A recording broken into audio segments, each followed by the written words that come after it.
Hi, this is Shantan. I'm from Effort Academics, and today I'm going to talk about a topic that we all feel overwhelmed about, and that is how to start and end a presentation. So how would you start and end a presentation? You may have many options to do that. So today we'll be discussing about 5 options for starting a presentation and 5 choices for ending a presentation. To start a presentation, all you need to do is to do 5 things. So the first thing you can do is to quote someone. If you have read an authority figure on the subject, what you are presenting on the stage right now, you can quote someone and start your presentation with a quote. Second, you can take the audience to the past or the future.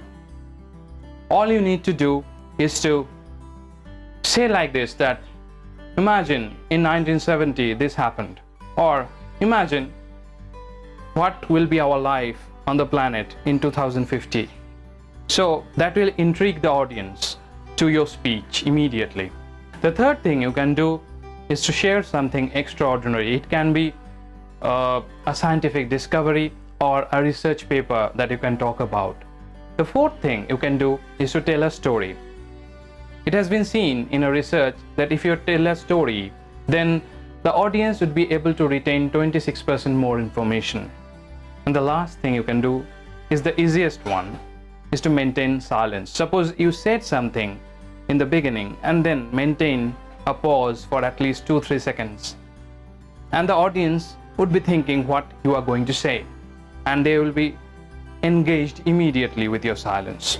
So these are the 5 things you should do if you want to start a presentation with a bang. Let's talk about how to end a presentation.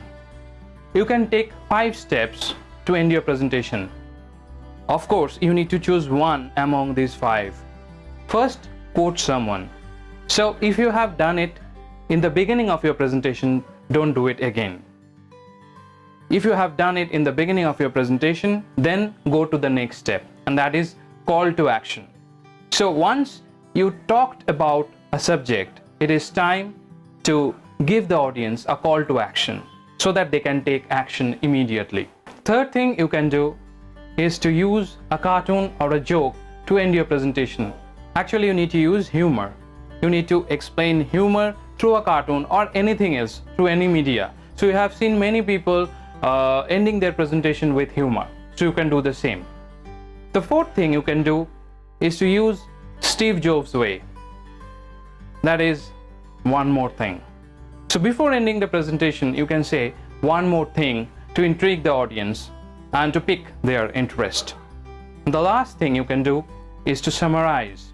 Summarize all you have said in few words or few sentences. So you can take these 5 steps or 5 things to end your presentation. To start a presentation, all you need to do is to do one of these 5. First, you can quote someone, or you can point to the future or the past. You can share something extraordinary, you can tell a story, or you can use silence.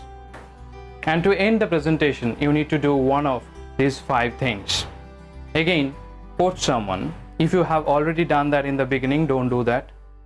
You can say a call to action, or you can use a cartoon or a joke or something related to humor. You can say one more thing like Steve Jobs to end the presentation, or you can summarize the entire speech in few words or few sentences. So if you use these 10 steps to start and end the presentation, you'll be able to have an impact on the audience. Thank you so much.